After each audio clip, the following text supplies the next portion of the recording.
Hello, this is Beastly EO, and on today's episode, we're going to be talking about Darth Maul. He's one of my favorite characters of the Star Wars series, and in fact, he is a fan favorite of a lot of people, to be honest with you.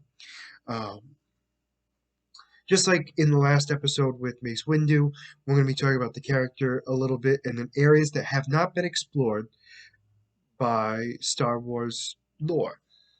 Things have been hinted at, but not necessarily truly explored in the details that are needed to kind of really appreciate the character more so than we already do.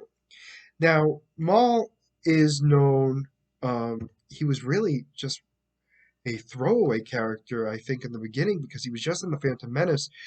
He kills Liam Neeson, which has got to be the hardest thing to do. I mean, so many movies people have tried and failed, and he's one of the few that has. Um, where Liam Neeson plays Jin. But Kenobi at the time is not a full-fledged master yet, and is able to slice Darth Maul in half, and he falls to what we assume is his death. Spoiler alert: he's not dead from that. But I don't think there was much expected of the character other than that in the beginning. But fan favorites loved him, and I think it has to do with mostly his fighting style, his power, and just his look in general. I mean, he looks like a demon. Like, he looks like what you would expect a Sith Lord to look like. I mean, bright red skin, horns. I mean, it's pretty much exactly what you would expect. So, let's talk about his beginnings. So, for those of you who don't know, Maul is part of a group called the Blood Brothers, and sorry, no, Blood Brothers is the wrong one. The Night Brothers, and he was born to Mother Tazan on Dathmir. I think I'm saying that right. And like most of them, like most males on that planet, he doesn't really. He's more of how do I put it?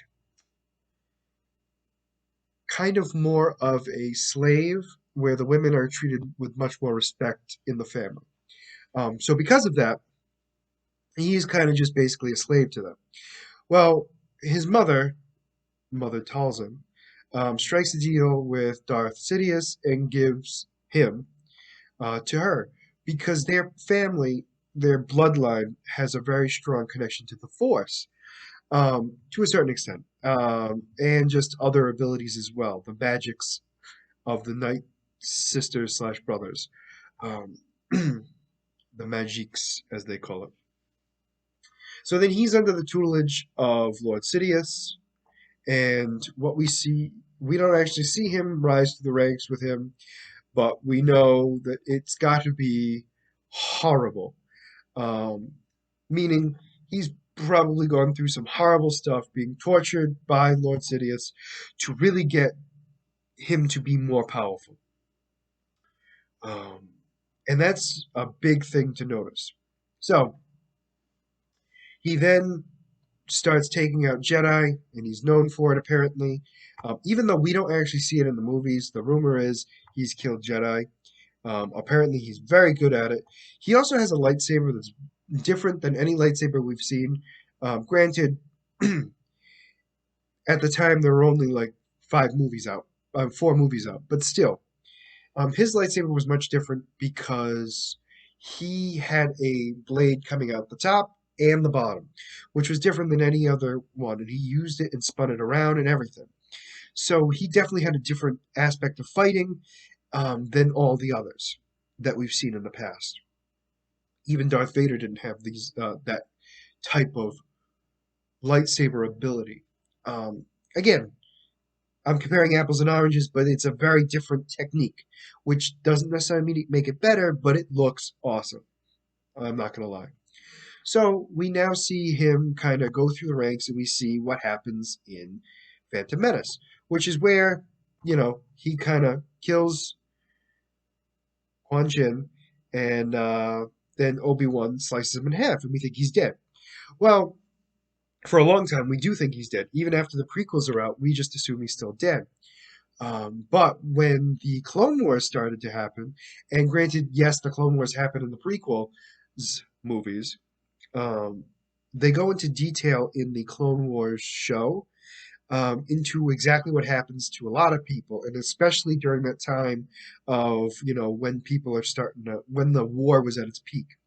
And we find out that he was not dead. Um, Darth Maul was alive. He apparently used the Force to use metal and robotics to fuse the bottom half of his body to kind of make like a spider-like body. So how we find him is his brother goes searching for him, and his brother finds him as a monster. It takes a long time, but eventually he kind of gets himself back and creates legs for himself, metal legs. So now he starts being more like Darth Vader. So he starts going in. Now, what he wants to do is to get more powerful to defeat Lord Sidious. He wants to be in charge of everything because Lord Sidious pushed him aside like he was nothing. So on his conquest to build an empire, he tries to take over the criminal organizations. So what he does is he basically fights all these places. One of his more memorable acts before he really goes against the crime syndicate. Crime syndicate. I'm sorry, that's the wrong complete universe. The underground crime in their universe. He goes into Mandalore and takes it over, and he becomes the head of Mandalore. Um, which is definitely an interesting thing to see, especially since he's not Mandalorian and he was able to beat their opponents and then become the head of Mandalore. Then we find out that Lord Sidious comes, defeats him, and we think he's lost forever. Come to find out, he didn't. He starts taking over the criminal underground. So he starts going after the Hutts and everything else and starts to combine their powers together to try to build up an army just as strong as the Empire slash um, Sith Lord's army. He wants to be more powerful than him. And he does a successful job at creating a powerful um, criminal empire. Um, and then somehow he goes cuckoo for Cocoa Puffs around the time where Lord Sidious is in complete control with the Empire, and we're not quite sure why he's lost it. I imagine it's just the sheer power of Lord Sidious, and he wants to defeat him. So he then starts looking for these devices to try to understand the Sith power to defeat Lord Sidious. And this is where we see him in Rebels. Now, Rebels, for those of you who don't know, takes place in between episode 3 and episode 4 of the Star Wars movies. And in this, we see him dealing with Azrael, who is a Padawan, who is trying to be a Jedi, but he's got some darkness in him, so he can go either way, and it becomes a huge problem. But anyway, at one point, Maul is his master for a little bit. Granted, he calls him that himself, so, you know, you could only take it with a grain of salt. Um, what we find out is he's trying to find a way to defeat Lord Sidious. What he finds out is that when they combine the two devices, the one for the Jedi Order and one for the Sith, they combine together, and what they find out is a glimpse of how the Empire will fall and how Lord Sidious will basically come to an end. And how that is we see that, well, we actually don't see it. They describe it. And so now Maul goes looking for the one place that he needs to go, meaning he's now looking for the one area he needs to go to, and it's a planet. So our little friend goes with them, and come to find out, he goes to find Obi-Wan, who's on the planet where Luke Skywalker is in, um, thinking that he is the chosen one, meaning Obi-Wan. So the two of them, and I don't even want to say fight. We see Obi-Wan's power in a way we did not see ever before, which proves that he's been training for a while, and he just one swipes Darth Maul. At this point, he just calls himself Maul and defeats him. And while Maul is dying in his arms, he asked if the child was the chosen one, and Obi-Wan says, "I believe he is." And then he dies right there and then. So, stories that need to be told, in my opinion, because we do know a lot about Maul, and personally, I think a lot more than we do some of the other characters. But one area that's always been very confusing for me is his criminal empire. What the hell happened to it? I mean, we don't know exactly what made him lose it, and there seemed to be just like it happened. Yeah, it just happened, and that's not good enough for me.